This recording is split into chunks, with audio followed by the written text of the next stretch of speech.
Cyber Spotlight, MITRE ATT&CK, persistence, TA0003. Once attackers get in, they don't want to lose access. That's where persistence comes in. Persistence is how attackers maintain access, even after reboots, password changes, or system updates.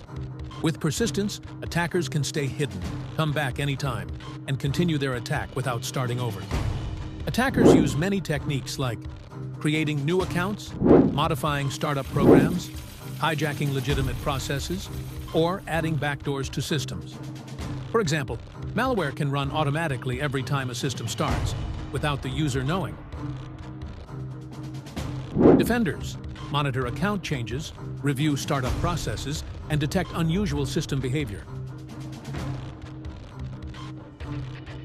Follow Integsec for more MITRE ATT&CK breakdowns and cyber tips.